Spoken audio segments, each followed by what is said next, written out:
Umar ini dipanggil, Nabi yang memanggil dia Abu Hafs. Hafs artinya singa. Kenapa? Karena garangnya.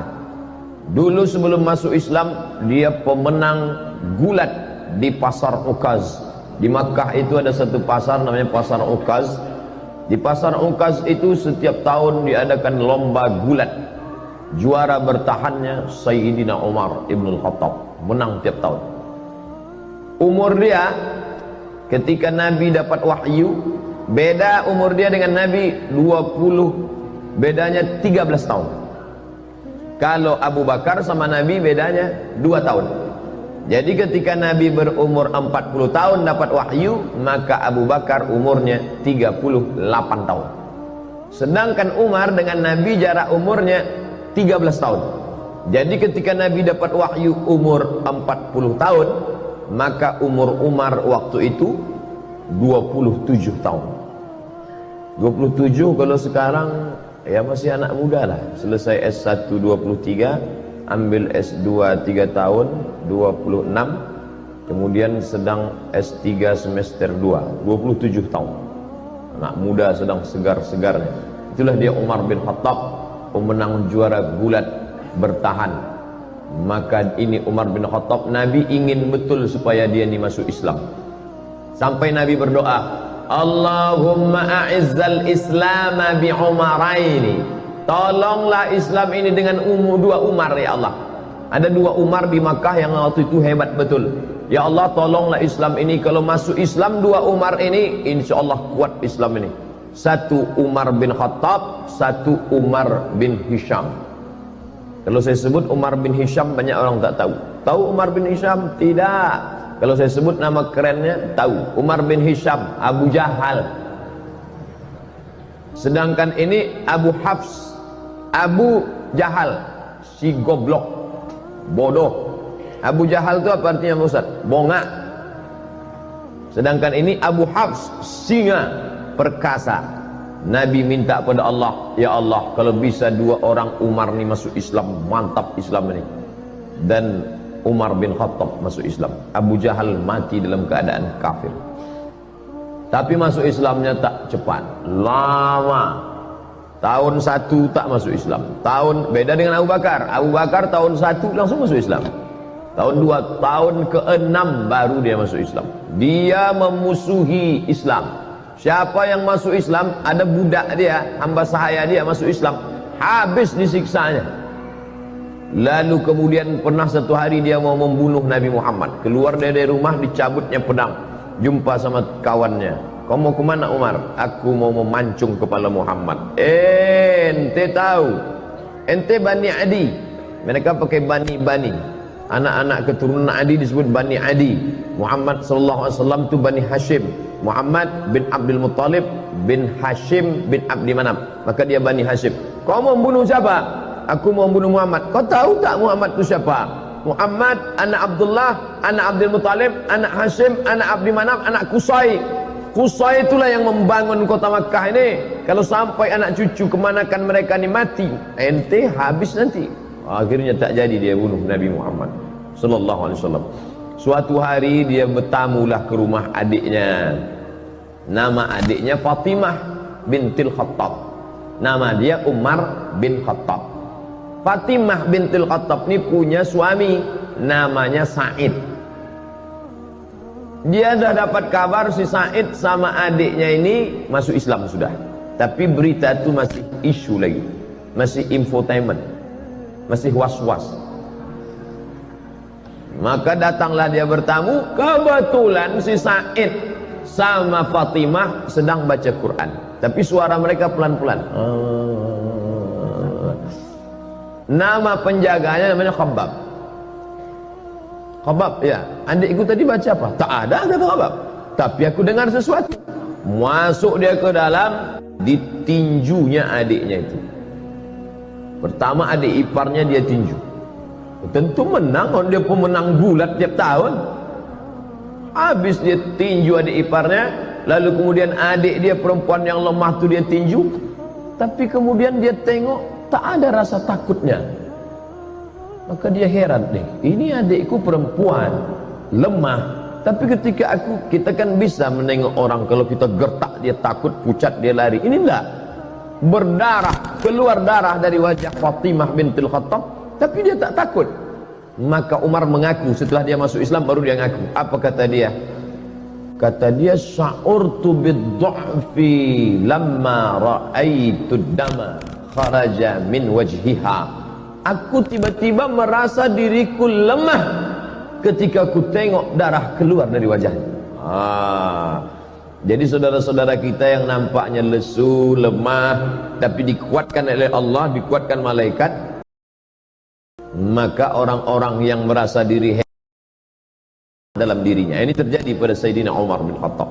Dia menang, juara gulat, bertahan tiap tahun, badannya kekar, kokoh. Adiknya ini perempuan, lemah, ketika dia tinju sampai berdarah, tapi tak ada rasa takutnya. Ternyata Umar yang kuat itu, dia rasa dalam dirinya, oh kok tiba-tiba aku merasa lemah.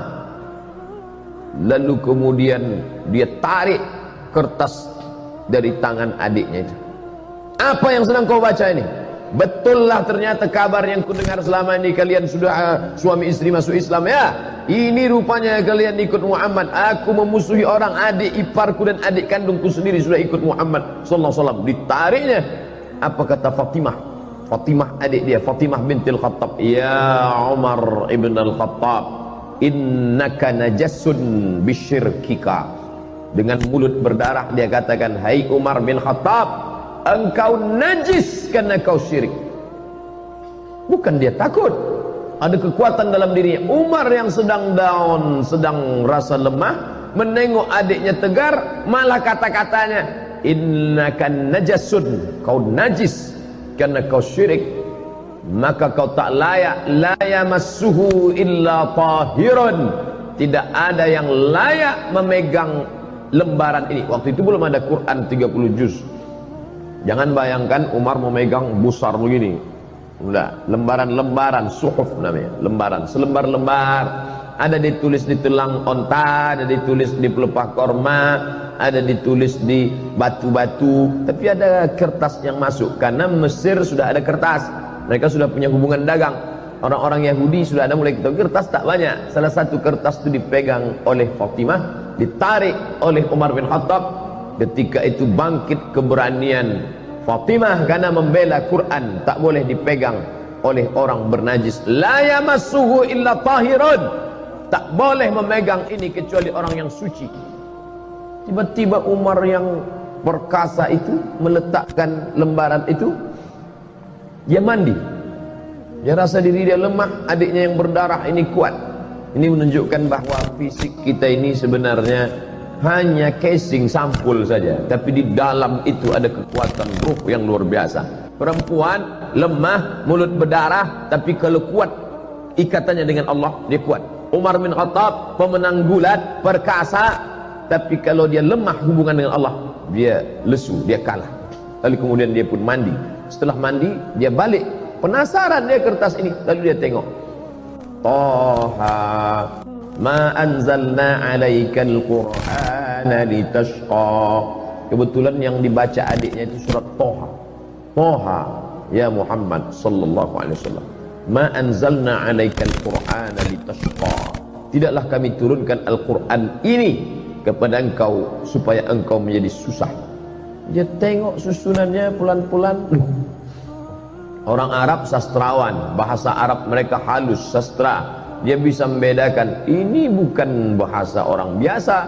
Akhirnya hatinya lunak dan lembut. Lalu kemudian dia pun segera untuk menuju menjumpai Nabi Muhammad sallallahu alaihi wasallam. Waktu itu Nabi sedang berada di rumah Al-Arqam bin Abil Arqam. Itu markas mereka berkumpul di kota Makkah Al-Mukarramah. Masih dakwah sembunyi-sembunyi, tak ada berani terang-terangan. Lalu kemudian Nabi, yang menjaga Nabi waktu itu 40 orang laki-laki perkasa. Di antara yang menjaga Nabi itu adalah Asadullah, singa Allah. Dia adalah Hamzah bin Abdul Muttalib. Ini jumpa singa sama singa. Hamzah Asadullah, Umar Abu Hafs, petarung sama petarung. Lalu Umar bin Arqam maka yang pertama kali menyambut dia adalah singa, disambut oleh Hamzah bin Abdul Muttalib. Kalau kau datang untuk menyerah, kami terima engkau. Tapi kalau kau datang untuk membunuh Muhammad, qatalnaka bisayfik, kami akan bunuh engkau bukan dengan pedang kami, kami bunuh engkau dengan pedang engkau sendiri. Penghinaan yang luar biasa.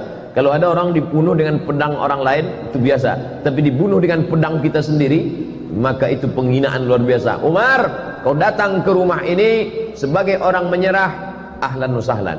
Tapi kalau kau datang untuk membunuh Muhammad, maka kami yang akan memancung kepala engkau dengan pedang yang kau bawa itu sendiri. Lalu kemudian Nabi mempersilakan dia masuk. Silakan dia masuk. Kemudian setelah dia masuk, Nabi bertanya, ma ja'abik, apa yang membuat kau datang kemari? Yang membuat kau datang kemari apa, wahai Umar?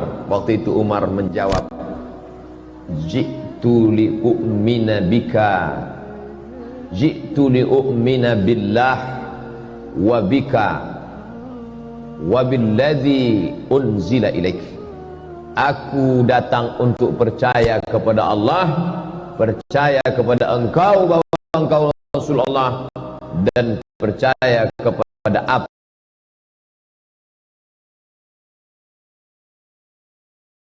tadi baru saja aku baca di tangan adikku bernama Fatimah binti Al-Khattab. Dia Umar bin Al-Khattab.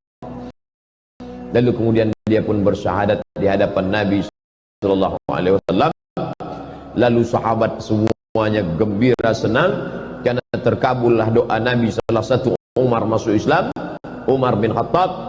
Lalu sahabat bertanya, alasna alal haq, apakah kita ini dalam kebenaran? Apa kata Umar? Untuk apa lagi kita bersembunyi? Maka sejak itulah orang berani membaca Quran dengan suara jahar. Sebelumnya kalau baca Quran seperti dengungan tawon di dalam sarang. Setelah Umar bin Khattab masuk Islam, mereka berani karena ada dua singa yang sudah mengawal Nabi Muhammad sallallahu alaihi wasallam. Yang satu Hamzah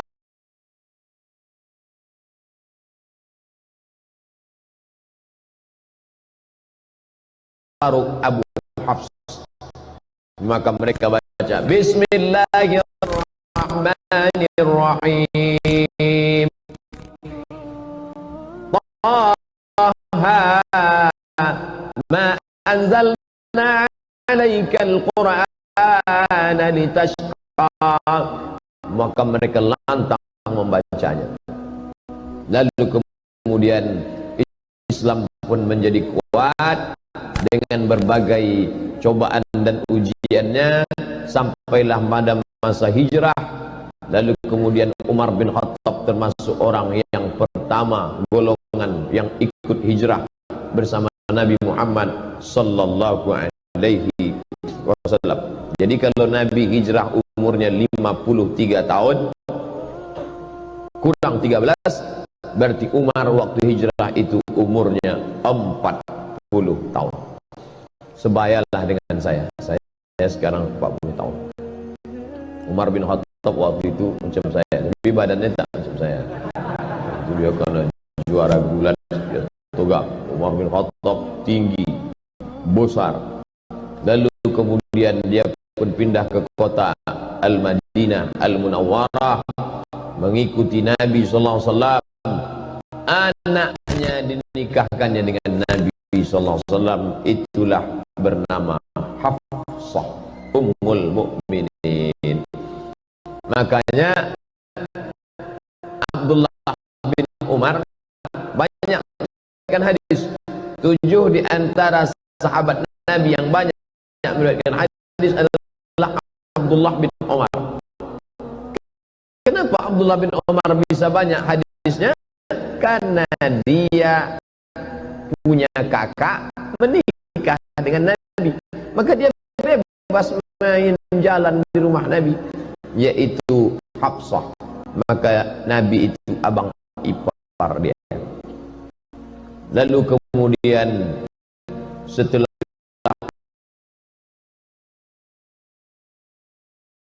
yaitu Abu Bakrin Siddiq bermusyawarah mereka di satu tempat namanya Saqifah Bani Sa'idah. Nanti Bapak Ibu pergi umrah, ini Masjid Nabawi mengarah ke kiblat, tengok di sebelah kanan masjid. Setelah keluar dari pintu Babus Salam, terus saja setelah Museum Al-Quran, Museum Asmaul Husna, di sana itu ada taman, hotel keliling, tapi yang di situ tetap taman, memang tak boleh dibangun.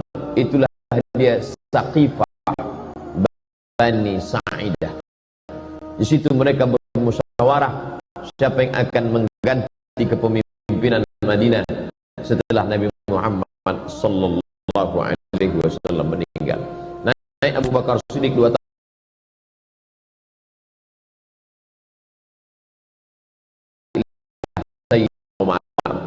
Khalifah artinya meninggal Nabi, penggantinya bukan pengganti Nabi, karena Nabi la nabiyya ba'dah, tak ada Nabi sesudah Nabi Muhammad SAW. Maksud khalifah di situ adalah pengganti kepemimpinan politik, maka digantikan oleh Sayyidina Abu Bakr Siddiq. Setelah Abu Bakar meninggal, Abu Bakar, maka nama menjadi dua. Kalau Abu Umar, Abu Bakar, Khalifatu Rasulillah, pengganti Rasulullah. Ketika meninggal Abu Bakar, naik Umar, namanya terlalu panjang. Khalifati Rasulillah, penggantinya Rasulullah. Maka ini namanya tidak menarik. Masa namanya siapa itu? Khalifahnya Rasulullah. Nanti kalau tiga, khalifah Rasulullah, maka muncullah nama baru, dia dipanggil dengan Amirul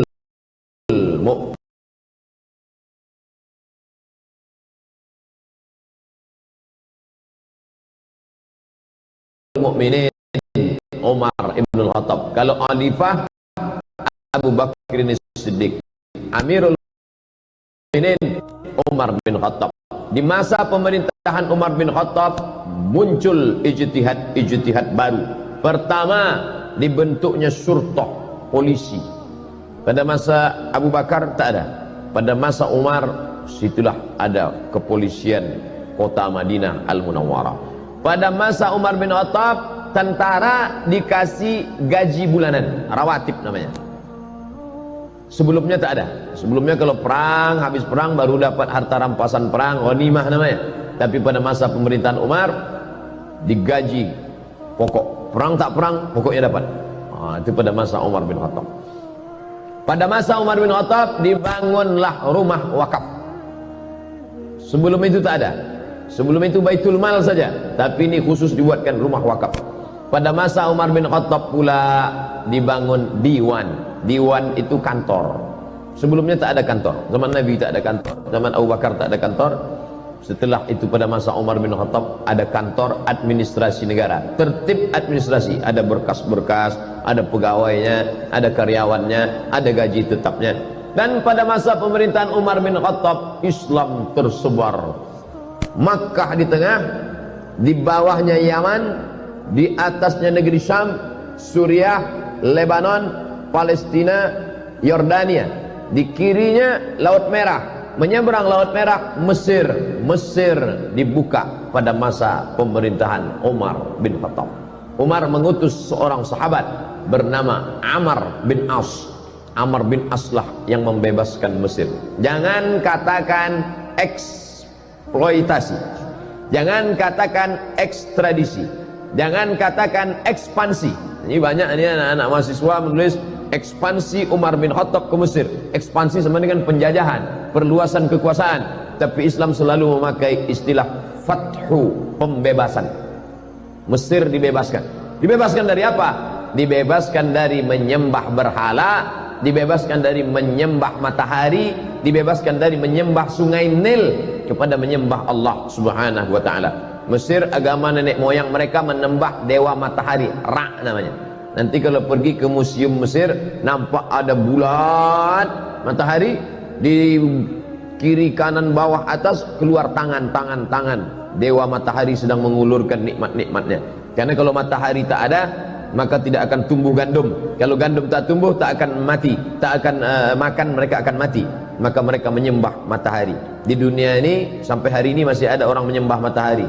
Jepang, lalu kemudian Mesir itu menyembah matahari, dan orang Arab jahiliyah pun menyembah matahari. Makanya tak boleh kita solat sunat isyraq sebelum matahari lewat setinggi galah, karena itu adalah waktu yang dipakai untuk orang kafir jahiliyah menyembah matahari. Maka disebut ada istilah qarnai syaitan, dua tanduk setan. Ketika matahari terbit, ini bumi, ini matahari, naik matahari terbit. Ketika matahari terbit, datang dua tanduk setan.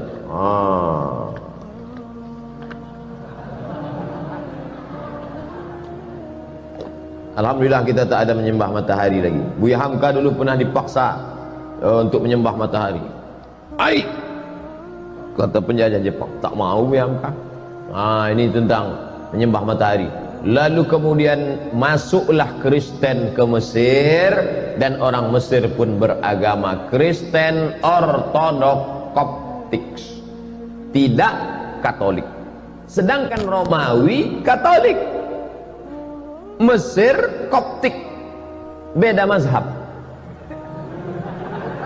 Maka Katolik menjajah Koptik. Begitu ceritanya. Orang Koptik Mesir ini merasa terjajah oleh Romawi yang Katolik.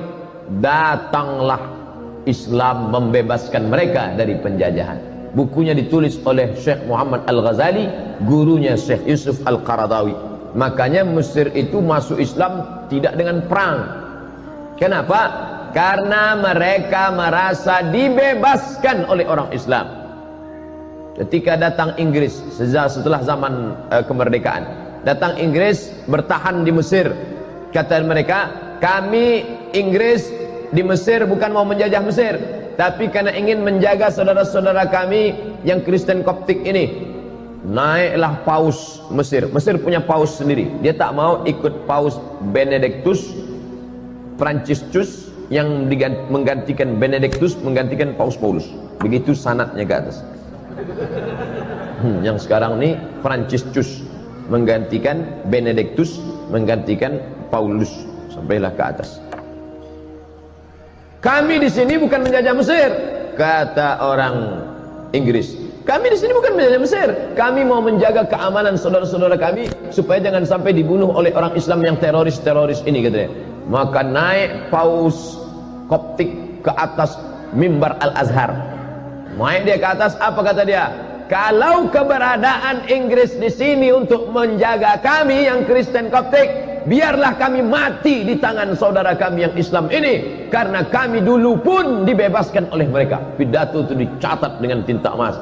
Makanya Islam kalau dia kuat, dia besar, dia justru menjadi rahmat bagi semesta alam. Bayangkan berkelahi antara Koptik dengan Ortodok Koptik berkelahi dengan Katolik, justru yang menolongnya adalah umat Islam. Bukti bahwa Islam tidak menghabisi minoritas. Sampai hari ini gereja-gereja tetap tegak di Mesir. Gereja paling tua, gereja Saint Catherine, yang ada di bawah bukit Jabal Musa. Nabi Musa menerima wahyu naik ke atas, di bawah itu ada satu gereja, gereja Saint Catherine. Saint perempuan suci, Catherine dia ditekan oleh penjajahan, lari dia buatnya situ gereja, masih ada sampai sekarang. Saya waktu naik ke atas bukit Tursina, kami tengok, loh kok ada gereja di bawah? Ini gereja Saint Catherine. Seandainya Umar bin Khattab waktu itu mau, bisa diratakannya semua. Itu yang kafir-kafir itu matikan mereka semua. Dah, mana? Islam pernah berkuasa di India, beratus tahun Islam berkuasa di India. Orang Hindu masih tetap ada. Kalau Islam itu ekstrim, tak ada lagi Sanjay Dutt, Shah Rukh Khan, Amitabh Bachchan, udah habis itu semua udah. Islam berkuasa di Indonesia, bumi Melayu, kerajaan Siak Serindrapura, Candi Muara Takus. Bukti Jadi bagi orang-orang yang masih juga mengatakan kami takut kalau Islam dibangkit, nanti Islam akan membunuh kami. Islam, ente kemana aja selama ini? Tak ente tengok bagaimana Mesir tetap tegak berdiri. Maka mereka berbondong-bondong masuk Islam karena Islam datang membawa rahmatan lil alamin. Lalu kemudian Palestina yang waktu itu dipegang kuncinya oleh Kristen Ortodok dan Islam menguasai Palestina dengan damai. Dia tak mau menyerahkan kunci ini kepada tentara-tentara. Apa kata pimpinan agama Kristen Palestina? Kunci ini hanya mau aku serahkan kepada Umar bin Khattab. Dia penasaran, mana Umar tuh, aku mau menengok Umar. Kalau mau kunci ini, datang kemari. Umat Islam kalau mau merampas kunci itu bisa aja, tariknya udah. Tapi Umar bin Khattab bijaksana, biar aku yang datang, kata Umar. Datanglah Umar. Dibayangkan si pendeta ini akan datang pasukan berkuda dengan baju besi, dengan tombak. Tunggunya lah, berkedip-kedip mata dia menengok. Manalah Umar bin Khattab. Dari kejauhan ditengoknya onta satu ekor, ada 2 orang. Yang mana Umar bin Khattab, kata dia. 2 orang ini ganti-gantian. Kadang budaknya di atas, kadang Umar di bawah. Kadang Umar di bawah, kadang budak di atas. Pas ketika mau dekat pintu Baitul Maqdis, giliran Umar di bawah, budaknya di atas. Tengoknya pakaian Umar biasa aja. Disangkanya Umar pakai baju kebesaran, pakai jubah sutra, pakai cincin emas, pakai naik kereta kencana, feodal. Umar tuh low profile. Tengoknya Umar. Yang mana Umar bin Khattab? Ini dia. Ini Umar bin Khattab yang menguasai dari Yaman sampai ke Palestina, sampai ke Mesir itu. Ya, inilah dia. Kata mereka terkejut. Lalu kemudian Umar dipersilakan solat di gereja tempat lahirnya Isa alaihissalam. Silakan Umar solat. Umar tak mau. Solat dia di depan gereja. Ini gereja, solat dia di depan gereja. Selesai dia solat, orang bertanya, kenapa kau tak mau solat di dalam gereja itu Umar? Nanti kalian tengok. Sekarang barulah orang terkagum sama Umar. Kenapa? Bekas sujud Umar solat itu, itulah didirikan masjid sekarang, namanya Masjid Umar bin Khattab, berhadap-hadapan dengan katedral kelahiran Isa alaihissalam. Bayangkan kalau Umar bin Khattab solat di gereja itu, apa yang terjadi? Rata gereja itu jadi masjid. Tengok Umar bin Khattab bijaksana. Begitulah dia. Tapi ada satu api dalam sekam, sakit hati dia. Siapa dia? Ketika Umar bin Khattab membebaskan Persia, Makkah di tengah, Yaman di bawah, Syam di atas, Mesir di kiri. Di kanan ini ada Persia.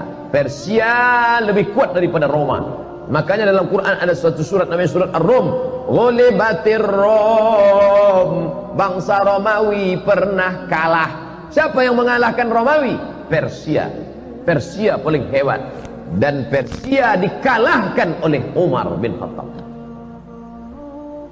Jika Romawi dikalahkan Persia dan Persia dikalahkan Umar, maka Umar menguasai dunia.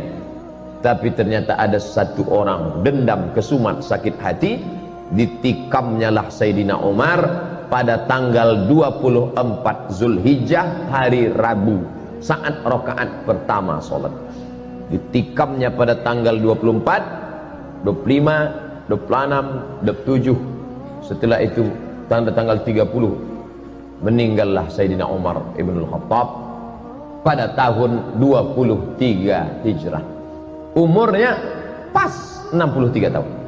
Nabi Muhammad meninggal 63, Abu Bakar meninggal 63, Umar bin Khattab meninggal 63. Saya sudah hitung-hitung, insya Allah meninggal tahun 2040. Waktu itu umur saya 63. Sok mantap katanya. Kalau berlebih bonus. Kalau mati besok, alhamdulillah. Orang Islam tak pernah berduka cita. Allahumma ja'alil hayata ziyadatan lana fi kulli khair. Kalau aku hidup besok pagi, pahala aku bertambah, masuk ke UIN, mengajar, pahala bertambah. Kalau mati aku malam ini, alhamdulillah, besok dosa tak ada. Tak lagi mata ni menengok celana pendek. Nah, oleh sebab itu maka Umar bin Khattab pun ditikam, meninggal dunialah dia pada tahun 23 Hijrah. Lalu kemudian dia dimandikan oleh anak kandungnya Abdullah bin Umar bin Khattab. Maka kita ni kalau memandikan kita tu nanti anak kandung kita yang laki-laki. Saya alhamdulillah ada anak laki-laki saya, dialah nanti yang akan memandikan saya, insyaallah. Maka Bapak Ibu sekalian, buatlah di Masjid Raya ini pelatihan memandikan jenazah. Yang ikut pelatihan itu anak-anak muda. Ini banyak dibuat pelatihan yang ikut orang tua-tua. Bapak kenapa ikut? Yang mau dimandikan ini bapak. Tak usah ikut. Anak-anak muda itu dilatih, biar nanti waktu awak mati dia mandikan kita. Kalau dia mandikan kita, takkan dia ambilnya gayung tinggi-tinggi. Di situ jenazah ayah mau. Tentu pelan-pelan dia, kan ini ayahku dulu. Tapi kalau orang lain memandikan kita, apalagi kita waktu dulu hidup sombong minta ampun, dia ambilnya semprot dorsmir. Mana Mama Lemon kata ni, siram kain ke hidung.